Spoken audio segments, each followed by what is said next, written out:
Okay, good morning, everyone, and welcome to our Corrosive Waste Drainage Systems for Plenum Spaces webinar. I'm your host, Greg Jackman, the Specification Program Specialist here at Watts. Today's webinar is the next installment in our series of webinars geared specifically for you guys, our engineer, architect, specifier, design, engineer audience.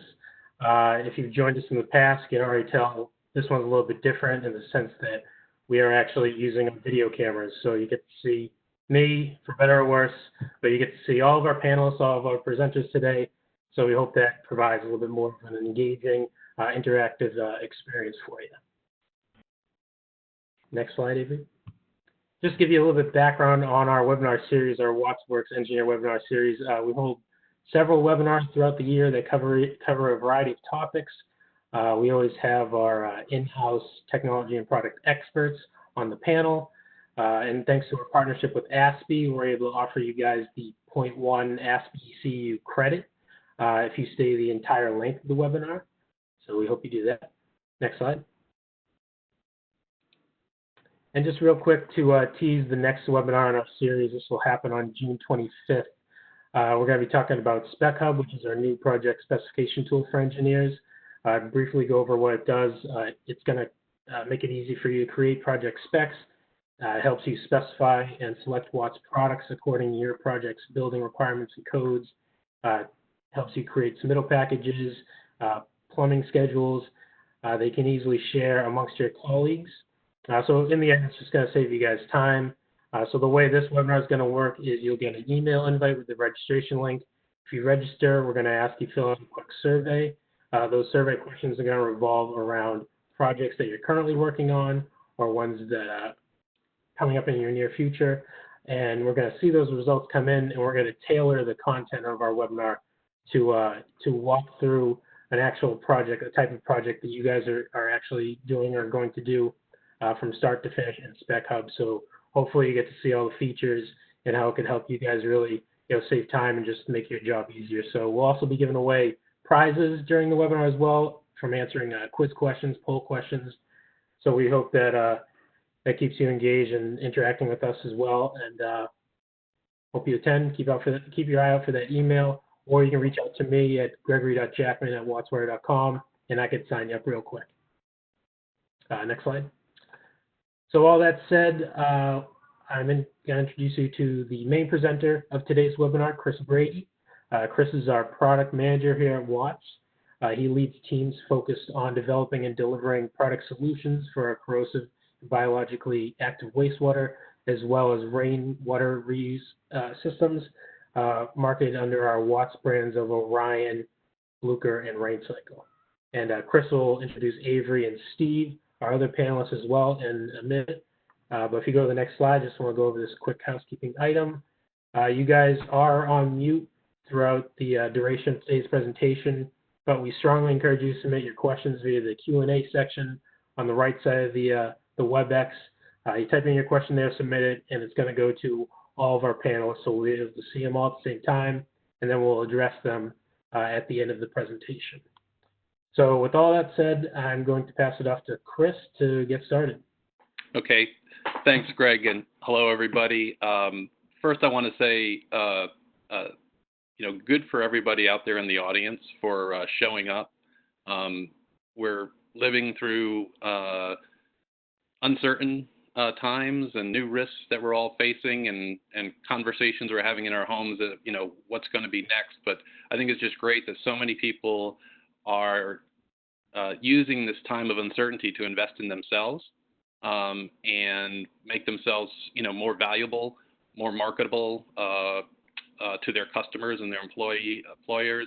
So, hats off to everybody on the line for taking the time to invest in it. And it's, one of those things that you can have control over in terms of continuing to learn. And Avery, Steve, and I take the responsibility to try to share really good information to you very seriously. We know your time is very valuable, and I think we put together some interesting information for you, and that you'll walk away from today being in a position to better help your clients, to take risk out of their jobs, take uncertainty out of the designs. And so that's kind of what today is all about. On a personal note, this morning I faced some unexpected uncertainty and risk in that my computer decided not to work right about 3 hours ago. And so managed to get through that and borrow a computer and make this thing a reality. So God willing, this computer keeps on working, but if not, you're in very good hands with the folks who are along for the ride, actually driving most of this presentation, Avery and Steve. So let me turn it to them and say good morning to Avery Palavac. Good morning, Chris. Thanks for having me today. Yeah, thanks for being a part of this. Avery, can you just share with folks a little bit about who you are and what you do? Sure. My name's Avery Palavac. I work as the Market and Applications Engineering Manager at Arkema, specifically with our Kynar fluoropolymer division, and I'm involved heavily with developing standards and aiding end users in designing with thermoplastics. Great. Thanks, Avery. Good to have you here. And also with us is Steve Wilhelm. Good morning, Steve. Good morning, Chris. Thanks for having me today. Yeah, so Steve, if your audio is down a little bit, but if you can just let folks know a little bit about yourself and your background and what you do. Sorry about the audio. I'll lean in a little bit. I've been with the Orion brand for going on 30 years now, and my role is product management, technical support, and I work out of the Watts facility in Burlington, Ontario, Canada. Awesome. Thanks, Steve. So between Avery with her engineering and polymer technology background, and Steve, as he said, with 30 years experience helping engineers, contractors, owners find the right solutions, to apply in the field, we've got great experience to share this information with you. So here's what we're going to try to do today. We're going to be talking about two dimensions primarily, and we'll go back and forth on each of these dimensions or topics. One is around what products to use in a return air plenum. And then specifically, we'll talk about when you're dealing with corrosive waste or chemical waste or acid waste drainage, what type of materials you want to use. So it's really a double risk. One, dealing with corrosive waste, takes some special care. And then as you'll see through this discussion, the materials we put up in return air plenums in buildings is really important, and you need to be thoughtful about that. And we'll talk about the standards, what it takes to pass the standards and the codes, and make sure that we're staying safe, keeping our clients safe, and in the end, keeping the folks who inhabit the buildings that we put together safe as well. So let's get after these topics. And we'll start off by kind of setting the stage, if you will, and I'll throw it over to Steve just to kind of ground everybody on the plenum and what it's all about. Okay, thanks, Chris. A plenum space is basically just the area between a drop ceiling and the floor above, and this space is typically used to convey heated or cooled air either to or from rooms greater than atmospheric pressure, so it's moving. There's air moving in there all the time. And this area also, in addition to piping systems and HVAC, houses things like computer cables, phone cables, that kind of thing. So it can be a bit of a crowded area. That's great. Thanks, Steve. And I think we've got a interactive poll now that we're going to talk about as we talk about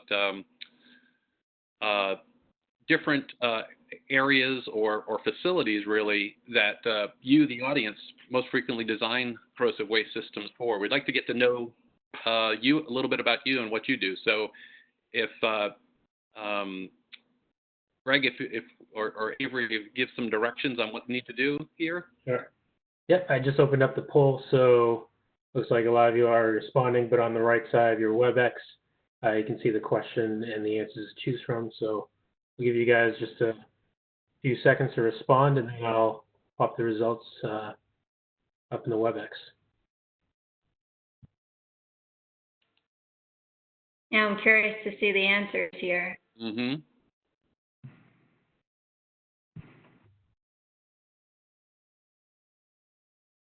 And we got a lot of people responding, so this is good. Okay, great. Close it out in a few seconds here.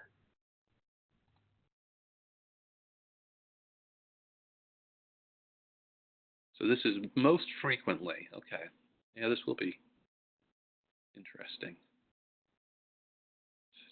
Really nice to be able to know what the audience is working on. Okay, the results are in, and you should be able to see them now.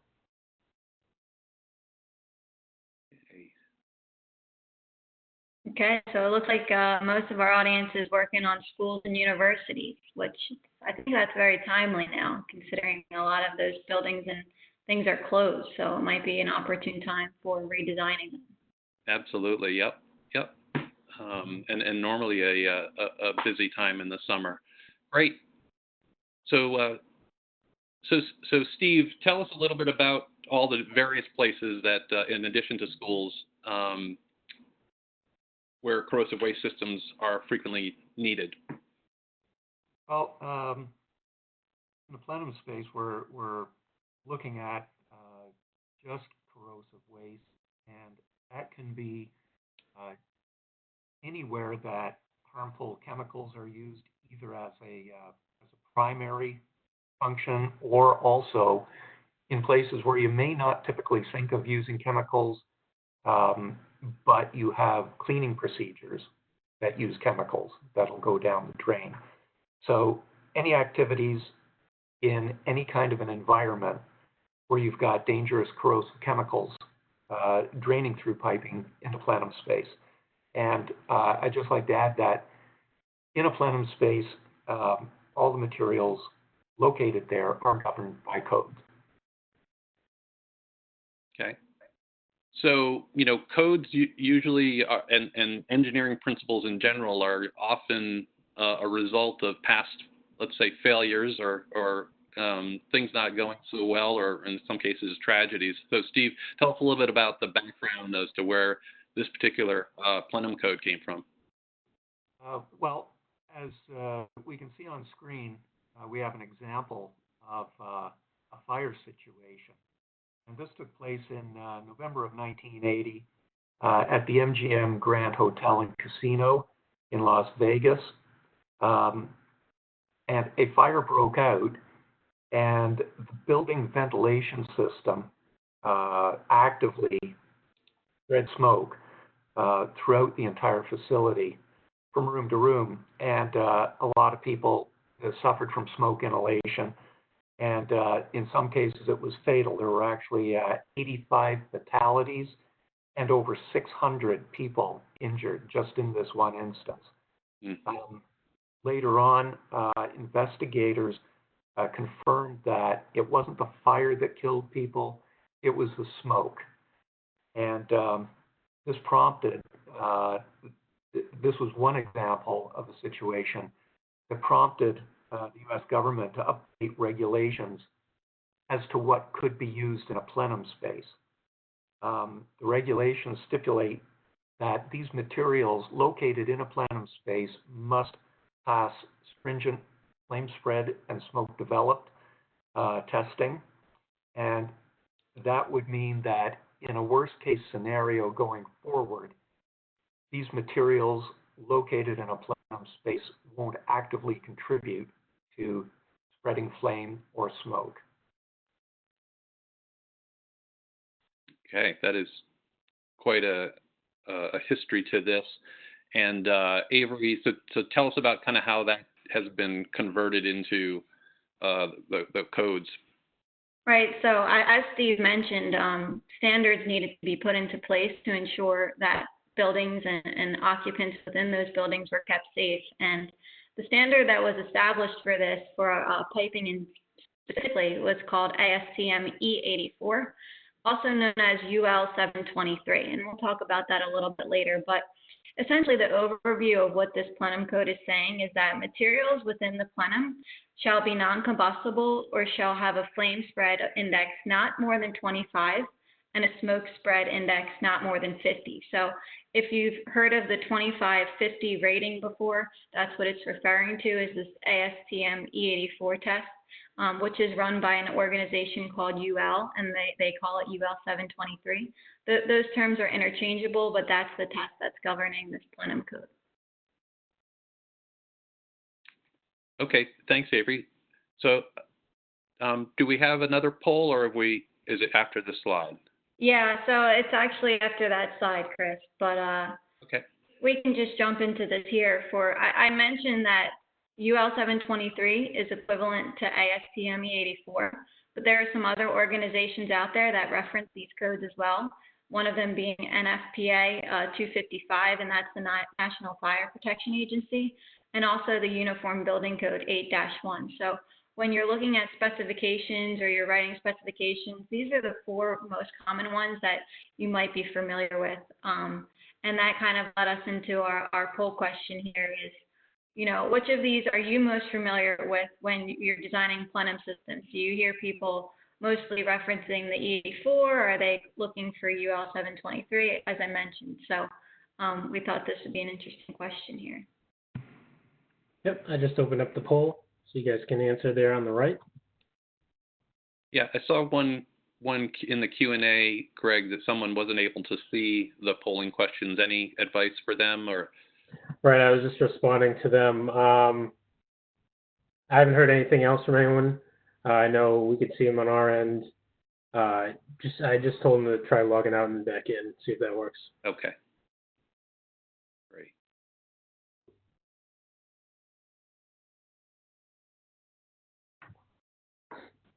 Give this poll a few more seconds. Okay. About how many folks do we have, Greg? I'm just curious. We have 308 on the line right now. Wow. Thanks. Very impressive. Very impressive.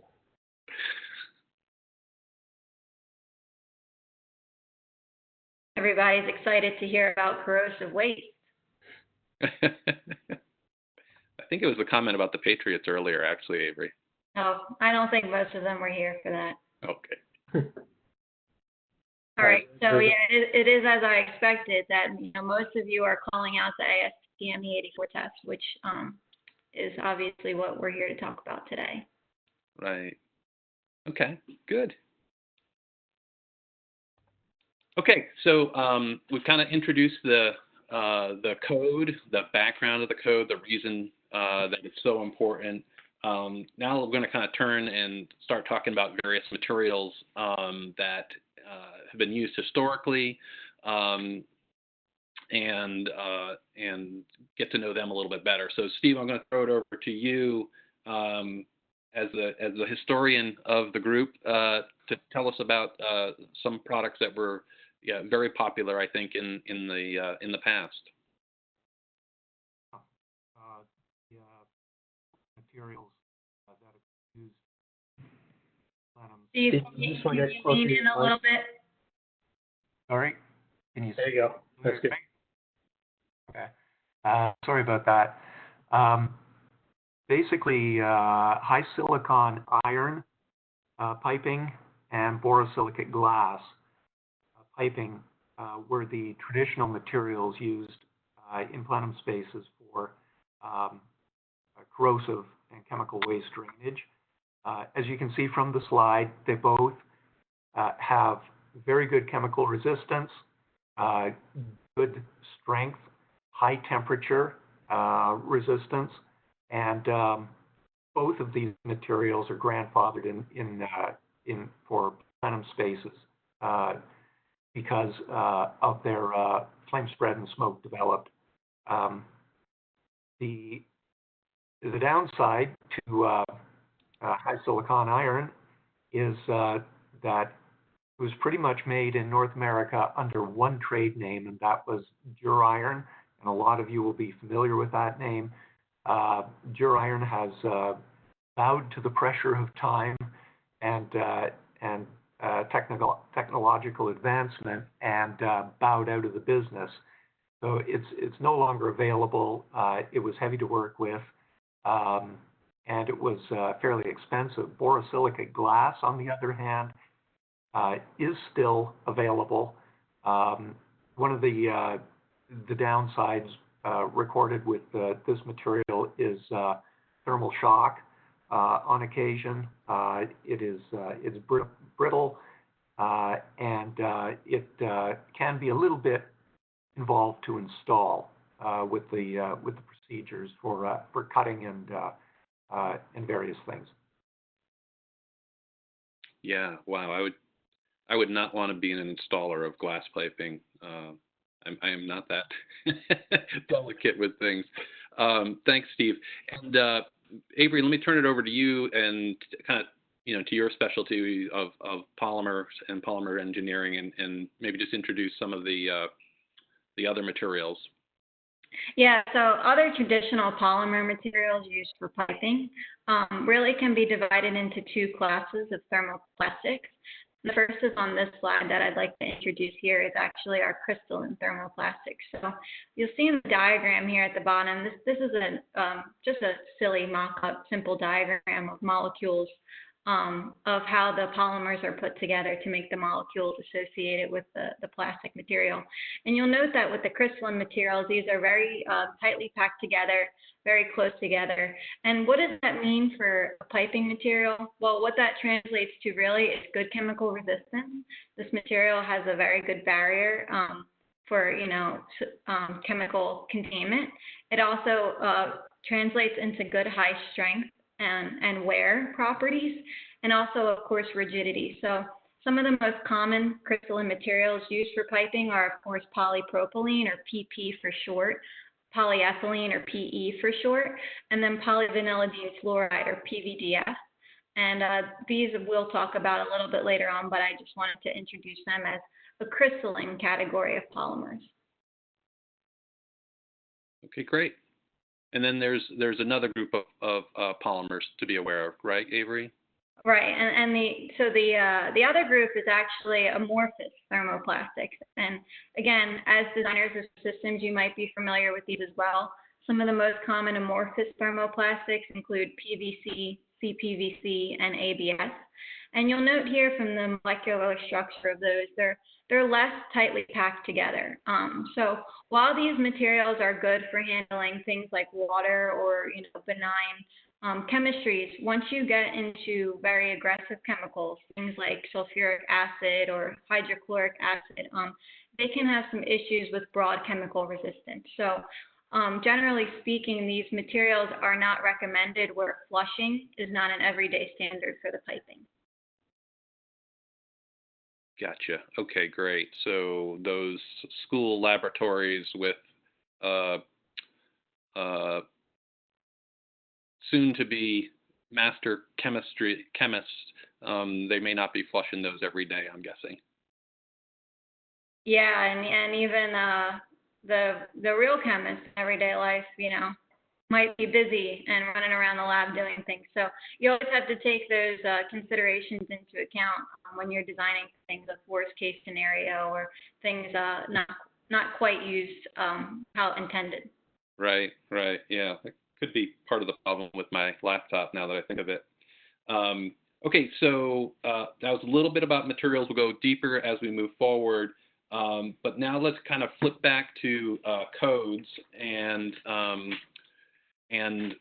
some of the variations that we have seen over time with the codes, and kind of explore that space a little bit. And Avery, I'll turn it back to you to introduce this.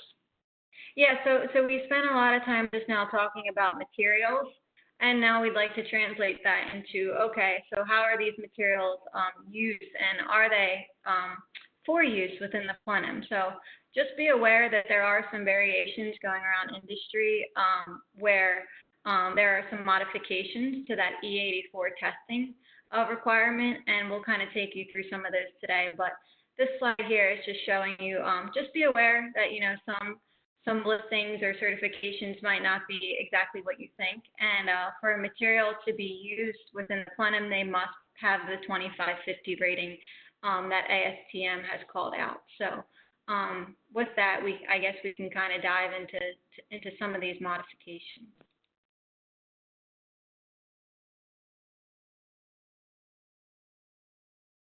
So earlier we had discussed here some differences between the ASTM test and some other tests that are used in industry, and one of them is the Canadian standard ULC S102.2. Steve, being in Canada, I'm sure he's very familiar with the standard as well. But we'd just like to point out that this is one of the modifications or proposed variants where systems are being tested with the Canadian standard and not so much in the ASTM E84 American standard. And really the difference here, there's several differences in how the tests are conducted. They include things like geometries are different, and the flame source of the test is different. So you get significantly different values between these two tests. And we really just want to point out here that Underwriters Laboratory, or UL, who is the agency running the E84 test, has been quite clear in documentation that these two tests are not equivalent. Got it. Okay. Good. That's good information. Okay. We've got another one, variation in the code on the next slide, I think. Yeah, and another variation that is kind of floating around industry as well is testing the piping materials with water during the E84 test. So the E84 test uses what's called a Steiner tunnel, and it's a very large tunnel. You're supposed to fill it completely, and you're supposed to fill it with slabs of material. But there are people out there that are testing pipe, and not only are they testing pipe, but they're filling the pipe with water during a fire test, which seems a little bit counterintuitive for many reasons. One of them is that these are corrosive waste drainage pipes, so they're not necessarily always going to be filled with water. They can be filled with nasty chemicals. And as you know, those chemicals can add fuel sources to the fire.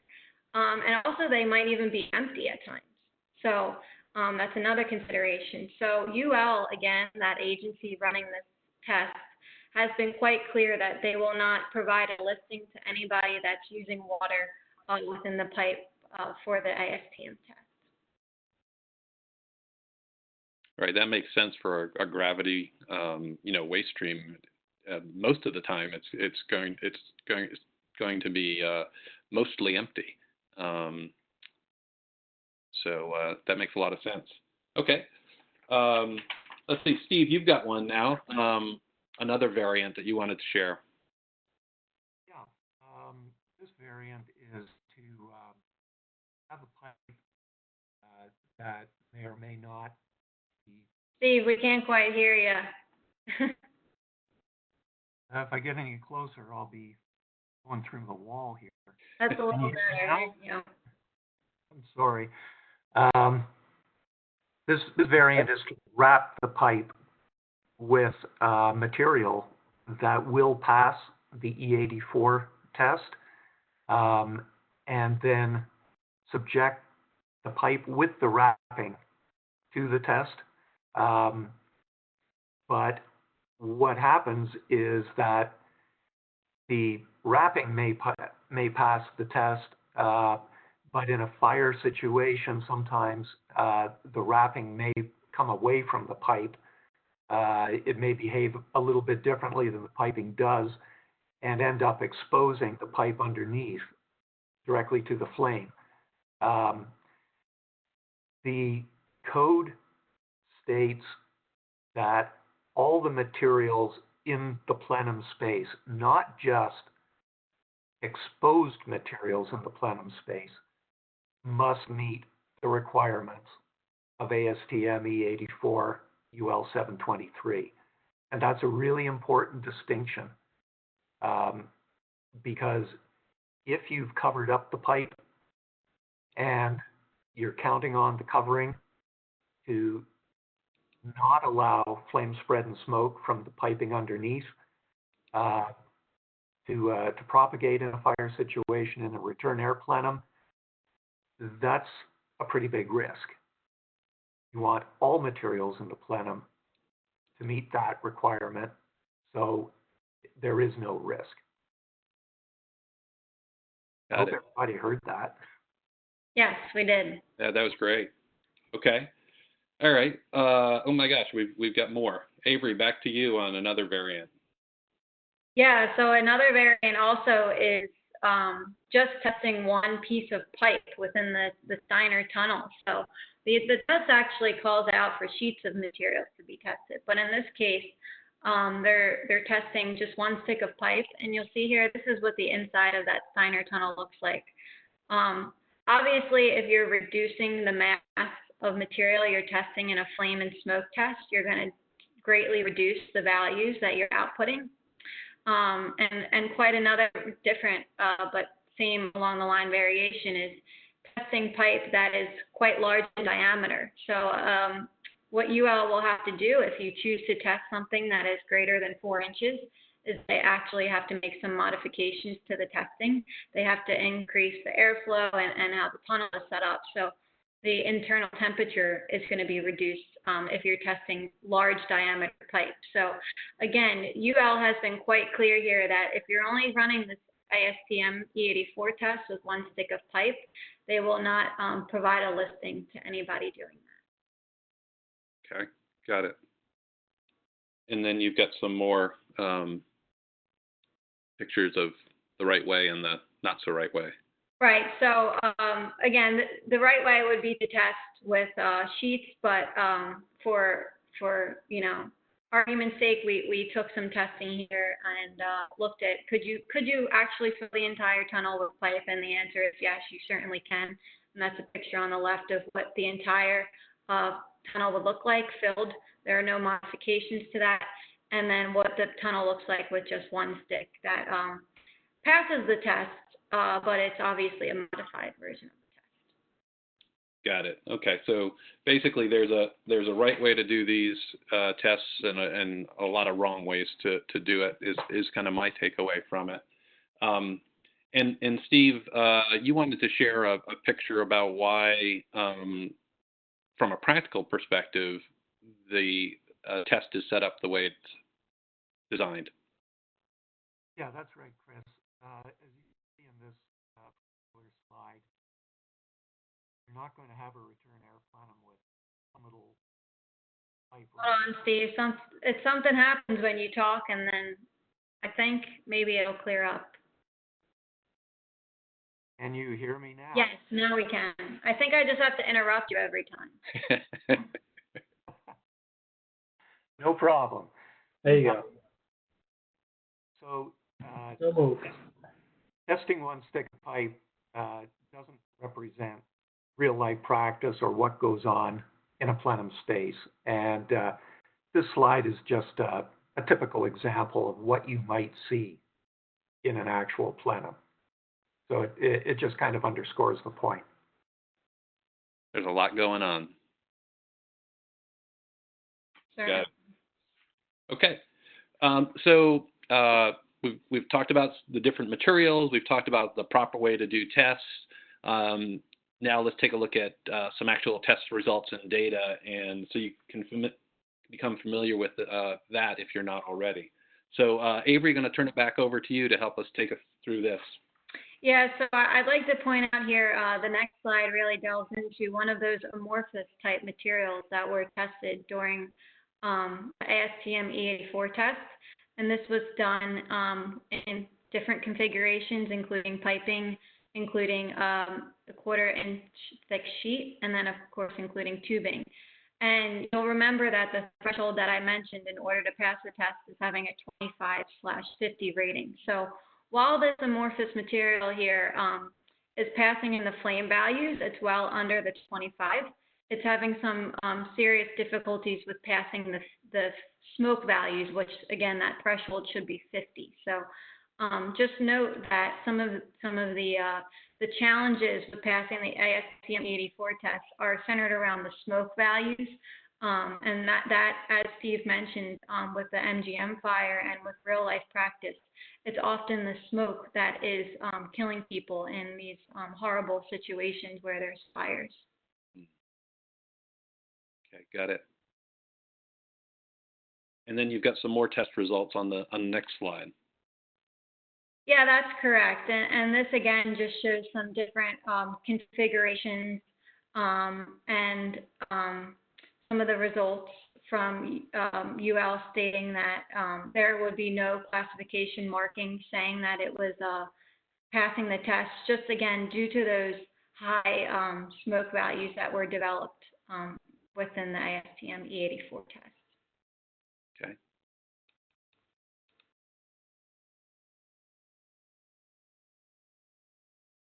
Here again, we also just looked at different times to ignition for the polymer. So this is important too. When there's a fire in a building, how quickly will the material in the plenum ignite itself? So you'll see here, this amorphous material ignites in about 30 seconds. So that's not providing a whole lot of time for occupants to safely get out of a building. And again, this is in the plenum space where the air is being circulated throughout. So this is just some ignition testing that was done at 2 different laboratories. Okay, got it. So I see Underwriters Laboratory mentioned here, and Steve, you've got some documentation from UL that kind of speaks to these points. Yeah. Avery, did you want to interrupt me again? So. No, it's good this time. Oh, okay. Super. Yeah, this is a letter written by Underwriters Laboratories, stating that the smoke development values for this particular material are well in excess of the 50 allowed, and it's. I'd just like to emphasize that ASTM E84/UL 723 is the definitive and only requirement for being able to pass a material for use in plenums in the U.S. There is no other that can be substituted, and if modifications to the testing protocol as written are made, then, as has been stated before, UL will not list it. There may be other listings available, but UL will not. Okay, and then you've got an example kind of from industry up next that kind of speaks to a similar point. Yeah, this is kind of interesting because the technical bulletin that we're looking at here, it was actually put out by a piping manufacturer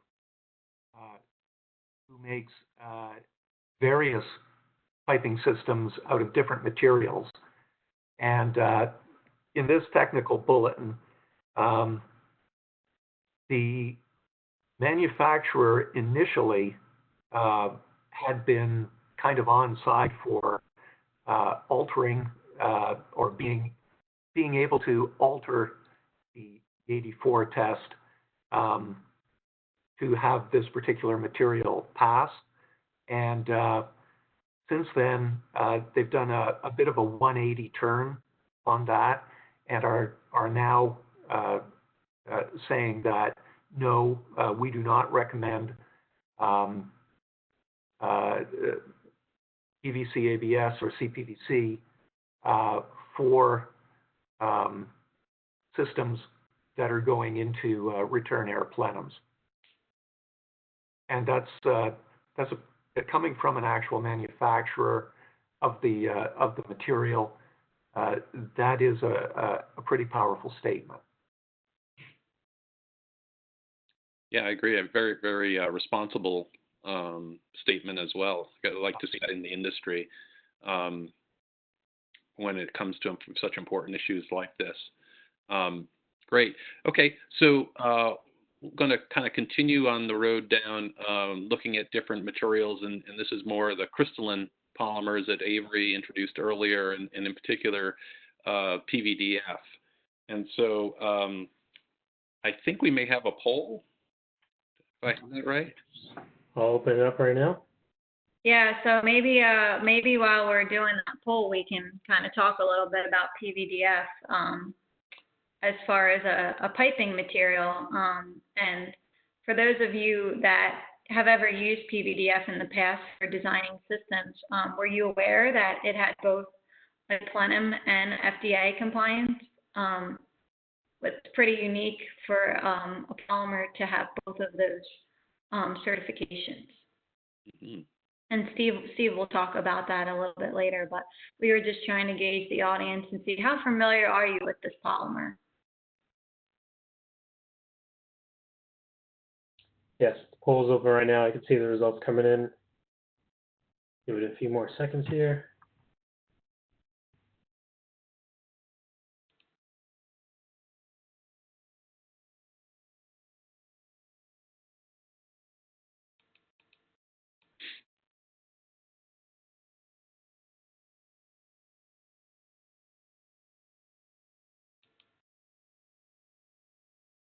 I know up until about 2 months ago, I was a no on this one. That seems like you're in that company. Yeah, interesting. Okay. Well, I think we're going to need another webinar, Avery, just to talk about FDA. Certainly. So, yeah, I'll pass the ball to Steve now to talk about some of the attributes for the piping of the material. But just know that there are a lot of good attributes to this material. So, Steve, I'll hand it to you.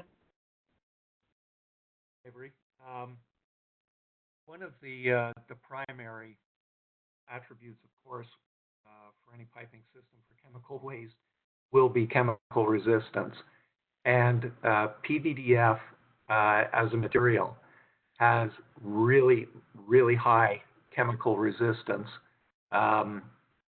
Polypropylene does as well, but as far as the range of chemicals that are that the piping material will be resistant to, as well as the upper and lower temperatures that they will resist to, PVDF has it in general all over polypropylene. It's also, compared to some other materials, relatively lightweight and easy to install. And as said, it's a high temperature material, and it is the only thermoplastic piping material in the formulations that are shown on the slide, 740O2 and 1000 HD. Those are the only ones that pass ASTM E84 in the protocol as written. In addition, as the poll question asked, one of those formulations, the 1000 HD, is also FDA rated, which makes it a very versatile kind of material.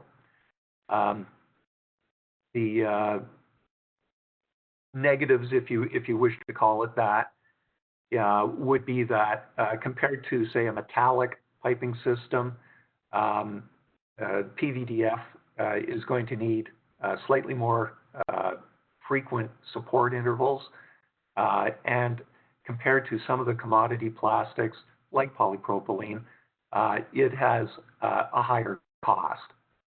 But as far as the chemical resistance goes, you get what you pay for. Right, and Steve, I know another thing about it is when if you are choosing to design your piping system with this, it's relatively easy to install, right? Like the joining methods and all of that. That's true, Avery. The systems I'm familiar with, they can be joined either by mechanical means with a no-hub type of coupling designed for use with chemical waste. It can also, PVDF can also be thermally fused, and that can be done either with a traditional-fashioned socket fusion, or it can be done with the more up-to-date modern coil fusion. system, and the coil fusion is actually what you see in the photograph there. Great. Okay. Thanks, Steve. Yeah. So I think the next slide kind of goes deeper into chemical resistance and gives a good visual. Steve, you want to walk us through this one? Yeah, this is quite a profound experiment that we. And what you're looking at is the U-bends of P-traps. In a chemical waste system, the most vulnerable areas for chemical attack on the piping system are going to be low spots, such as the U-bend in a P-trap. This harkens back to the point Avery made earlier on about materials being used for chemical waste and the need for flushing as part of the usage protocol. What we're looking at here is 14 days of exposure to toluene. It's a very commonly used degreaser. And what you see in the, it happens to be CPVC, 2 different brands. The toluene has attacked the interior surface of these P-traps by what's called solvation and absorption. And the irregular surfaces that you see, the wrinkled up surfaces inside, that's actually the CPVC material in the trap U-bends absorbing and expanding inwards. The PVDF version of the P-trap under similar circumstances after 14 days, as you can see, is completely unchanged. So the chemical resistance is much greater for the PVDF material in this case. Yeah, and that's something I always point out to people in general, Steve, who aren't really familiar with designing with thermoplastics. Maybe they've only used metals before. And that's something I want to stress is that not all thermoplastics behave the same way. Certainly, there's good attributes to some, and there's bad attributes to some, and there's advantages and disadvantages to every material. So when designing a system, it's important to look at exactly, the chemicals and the temperatures and all the things that are the external factors and internal factors of the system so that you do choose the right thermoplastic. Right, and then when you take a situation like this and you add to it that other dimension of risk in the plenum, Avery, you've got some data to share on PVDF from that perspective as well, I think, right? Right. So we talked a lot about, what isn't passing the ASTM E84 test. So now I'd like to introduce, what can pass the ASTM E84 test, and that is what Steve has been talking about is the PVDF. So I'd like to point out here that there are very many grades of PVDF in the industry. There's over 40 different PVDF materials. So if you're looking to specify the material, just saying PVDF isn't enough. There are specific grades that Steve had called out that encompass the smoke suppressed grades, which we'll have here in the SS designation. So you'll see here, this is the data from before that we showed about the amorphous polymer. And this here is how the smoke suppressed PVDF is performing. So again, just to reiterate the threshold for the E84 test, it's the 25/50 rating. So again, in all configurations and in both the FDA compliant grade and the non-FDA compliant grade, the PVDF is passing. So this just shows that for systems that are handling both corrosive waste and use in the plenum, this is a very viable and certain material to choose. Okay. And then you've got some time to ignition comparisons as well, right? Right. So we talked before about the time to ignition for that amorphous material was about 30 seconds. And you'll see here with the PVDF material, it's significantly longer. It's 460 seconds. So I also like to point out here that the PVDF is self-extinguishing. So this is held, in direct flame constantly.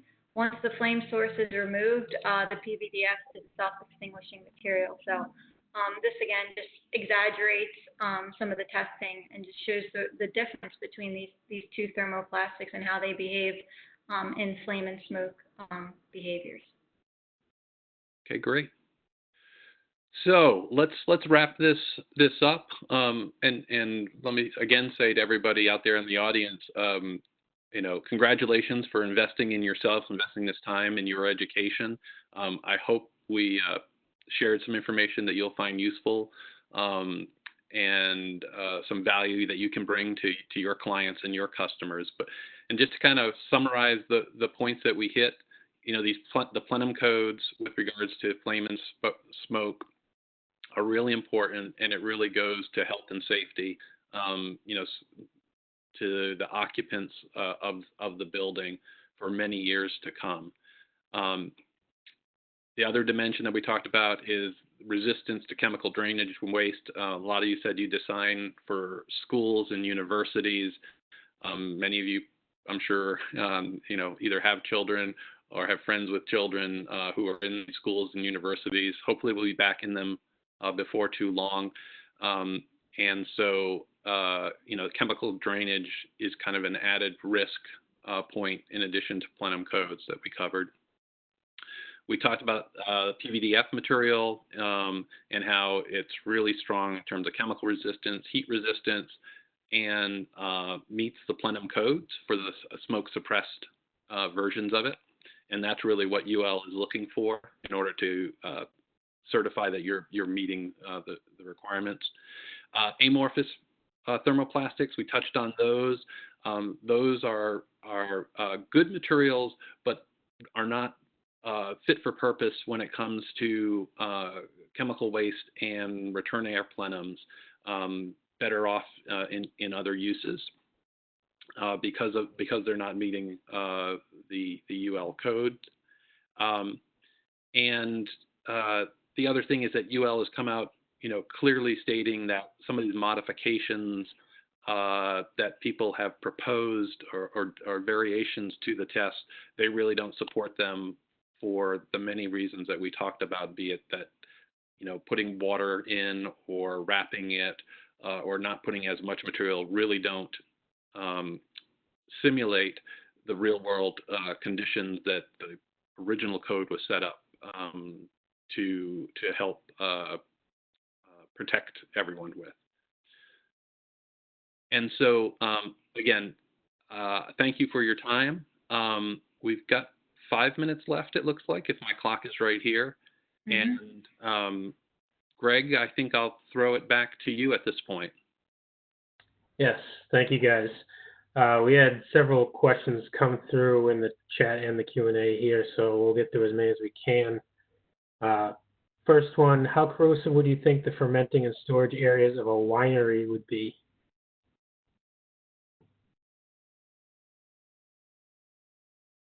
That one, Greg, please. I'm sorry, Steve, are you talking? I didn't want to interrupt if you were. I was just asking for a repetition of the question. I didn't quite catch the first part. Yep. How corrosive would you think the fermenting and storage areas of a winery would be?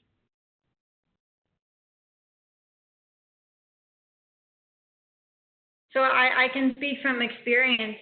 Using the PVDF material in food handling piping is quite common due to the fact that it does have robust chemical resistance in things that have low pHs. A lot of our foods, and I would think that wine would fall into that category, but I'm not quite sure, have a very low pH.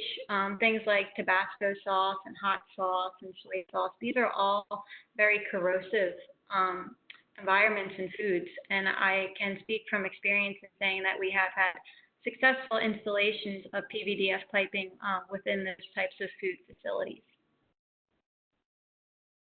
Yeah, I think it's looking at the the material itself and understanding the chemistry and the pH of it, and then the cleaning chemicals as well that are used. I'm not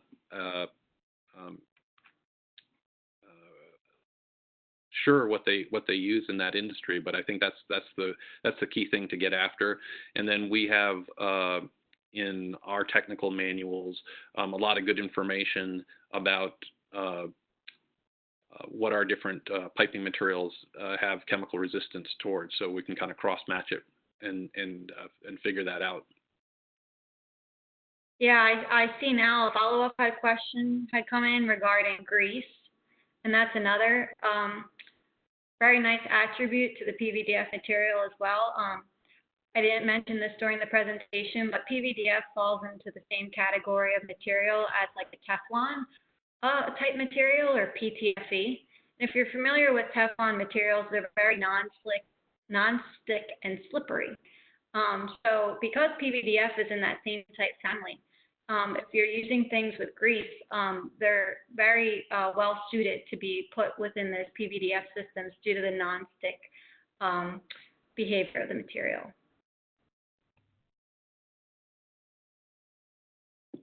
Great. Another comment here. You presented CPVC flame smoke ratings.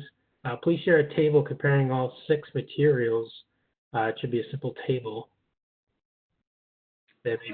Were you looking for, yeah, so I mean, some of the materials that we had talked about were things like polypropylene and polyethylene, and they're typically not offered in the plenum anyway. So the materials that we presented today were the ones that are most commonly offered, and we were looking to elucidate some of that information. But Steve or Chris, if you want to comment on that, feel free. I'd just like to add that if you're Can't hear you. if you're in the chemical waste piping business and you're offering a thermoplastic product, if you specialize in that kind of piping, you will typically offer the PVDF piping for plenums, and also for extremely aggressive chemicals that polypropylene would not handle. And then outside of the plenum areas, a lot of manufacturers will also offer polypropylene as a lower cost alternative for the rest of the building. So because you can mechanically join the 2 products together, the 2 materials together, you can have a reasonably costed hybrid type of system that will meet the Plenum Codes. It will meet the chemical resistance requirements, but also not break the bank on cost. One further thing that I would like to mention is that although you can mechanically join disparate thermoplastic materials, you cannot heat fuse them together to make a joint. So if you've specified that you want some kind of thermal fusion for the joining method, where you transition into and out of return air plenum, at those spots only, you would need to use a mechanical type transition joint. Quick follow-up to this. Is this for all types of plenum type installs?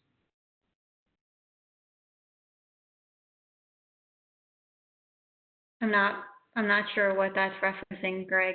Maybe it was referencing another question. Okay, let me go to another one here. You discussed Durion, I don't know if I'm saying that right, as a metal option that's no longer available.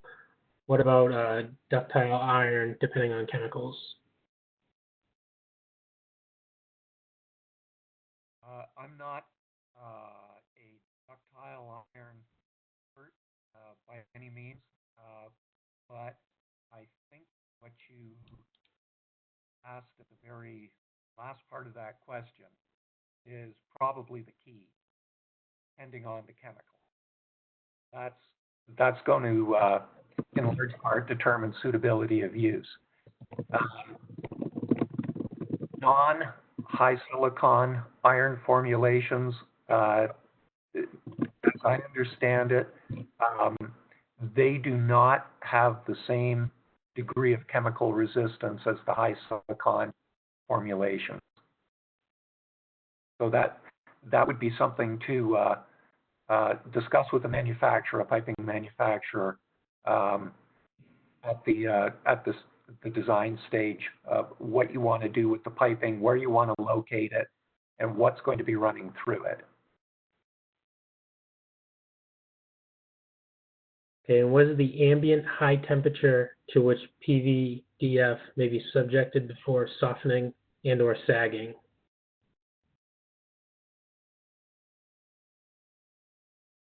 So I can speak to this and say that PVDF has a UL-RTI continuous use rating of 150 degrees C. So that means that that can be used up to that temperature continuously. Steve, if you have any experience with installing or contracting the pipe, you can speak to that as well. But its UL-RTI rating is 150 degrees C. Yeah, the only thing that I would add to that, Avery, is that certain chemicals are going to have differing high temperature thresholds for the piping material involved. Right. So, something like even if you're using this a single chemical but in different concentrations. For instance, 95% sulfuric acid, you may be able to run through your piping system at a particular upper temperature threshold, whereas 25% concentration would have a different high temperature threshold. And it's not always going to be the case that the temperature, the upper temperature threshold for the material with that chemical is going to increase or decrease linearly with concentration. So it's always best to consult the piping manufacturer if you're at all in doubt about a particular chemical or combination of chemicals that's going to be run at high temperatures. Right, and I can also speak to the fact that there are, resin suppliers should have chemical resistance charts readily available to you. So I'd be happy to provide that for anybody that needed it regarding PVDF. But in general, all resin suppliers should have a chemical resistance chart that they make available to engineers. Okay, great. Next question here, does PP or PE pipe comply with ASTM E84? Steve, we didn't hear you on that. That was a big no. Okay. Okay. Yeah, there's no formulation currently available for either of those materials that will meet the 25 and 50. Yeah, and maybe I'm not sure if we can, get to all the questions, but if not, is there a way we can get our contact information out to the attendees, Greg, so that they can follow up with Chris, Steve, or I separately? Yeah, so if you scroll to the last slide, we have Chris's email on there and mine for, the more topical technical questions. You'd send to Chris for more of the logistical type questions about the webinar. You'd send to me. There's still several people on the line. I don't know if you want to keep going with these questions or just want to address them offline. We will have a report, and we will get back to you if we don't get to yours. We have a report of all the questions. So if you guys want to stick around for a few more minutes, or yeah, I'm happy to. This is one of my favorite topics to discuss. So. I mean, there's a ton of people still on. So just going to the next question here.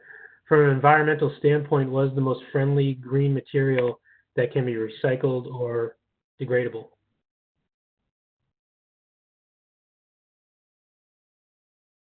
Yeah, I really think that has to do with the service that the material is seeing.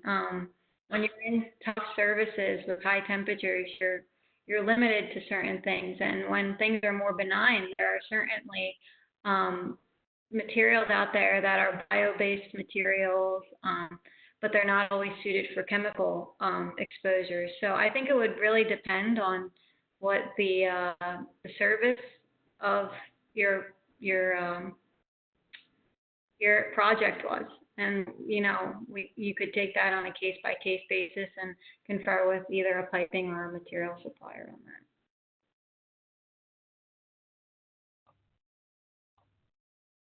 that. Going back to, I think this question came in earlier, back in the beginning slides here.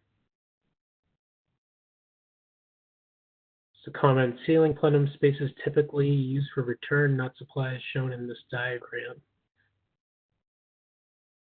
I think we had the arrows going the wrong way maybe on that slide. Appreciate that feedback. Another one here. Regarding plenum spaces and code requirements for meeting flame smoke standards, if a plenum is only an exhaust plenum, it would seem that the smoke portion would possibly be moot, but the flame requirement would still be applicable to avoid flame spread.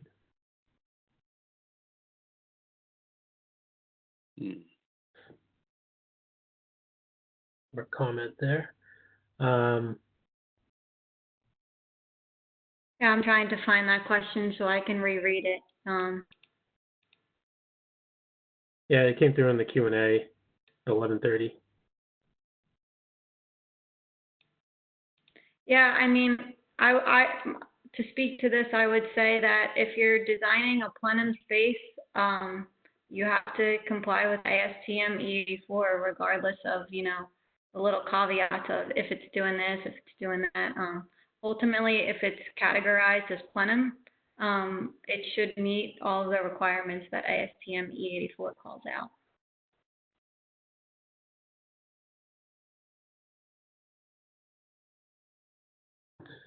Another question here. So am I to take from this presentation that CPVC is not 2550 flame spread rating anymore? Is there an alternative material if this is the case?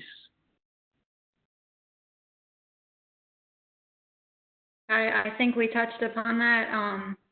Certainly to achieve that 2550 rating, there were modifications done to the test. So running the real version of the ASTM E84 test would not prove to result in a 2550 rating. And we did present an alternate material of PVDF as an option.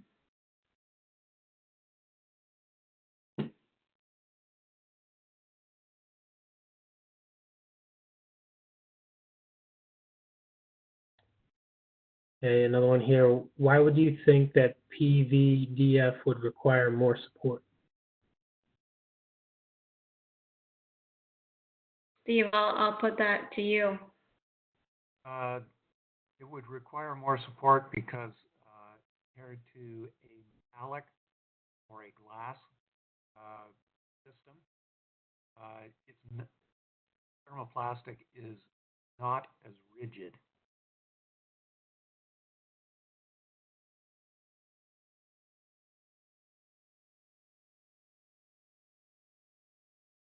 Okay, next question. Can we add to existing CPVC or PVC system only in plenum areas? Not quite sure what that means. If they mean that CPVC is running and then starts and you need a new material, or if CPVC is already in the plenum, I'm not quite sure what that question is asking. Okay, we can take that one offline. When I worked on a project years ago, when the client required, I'm going to butcher this name, borosilicate on their lab hood drains that went into a common pipe chase, what advantages does glass have besides making the supplier smile?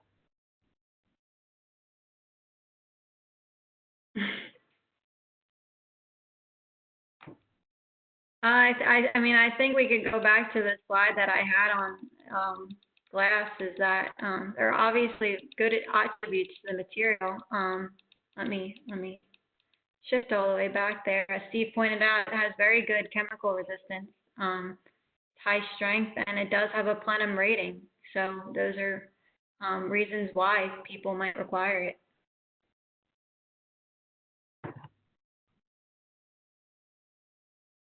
Okay. At this point, I know we're 12 minutes over, and I don't want to hold everyone up, but we do have other questions we didn't get to. But like I said, we do have a report that will generate all these questions, and we can follow up with you guys offline. Panelists, if you had any final comments, speak now. I'll just say thanks again to everyone for attending and for investing in yourself, and look forward to doing this again real soon. Yeah, thank you. And Avery, if you can just scroll to the bottom, just a couple more reminders before I wrap up here. Keep your eye out for that email invite for our next webinar on Spec Hub, our project specification tool. That webinar is going to be on June 25th. Again, we're going to ask you if you registered to fill out a survey, and based on those answers about your current projects, we're going to tailor that webinar to walk through a complete project spec in the tool. So you guys can see that. We'll be giving away prizes again, so that'll be interesting. And then once this webinar ends, it's going to direct you to our on-demand webinars page. So that on that page has all of our past recordings and all links to the quizzes that you can earn extra SBC credit on there as well. So again, Chris, Steve, Avery, everyone, thank you for joining us today. Recording of this presentation will be emailed to you along with your CEU credit. And if you have any other logistical questions, direct them to me at gregory.jackman@wattswater.com. Any topic, technical related ones, send them to Chris at chris.brady@wattswater.com. And that's it. Thank you all again. Stay safe, and hopefully we'll see you next time. Thanks all. Take care. Thanks, everyone.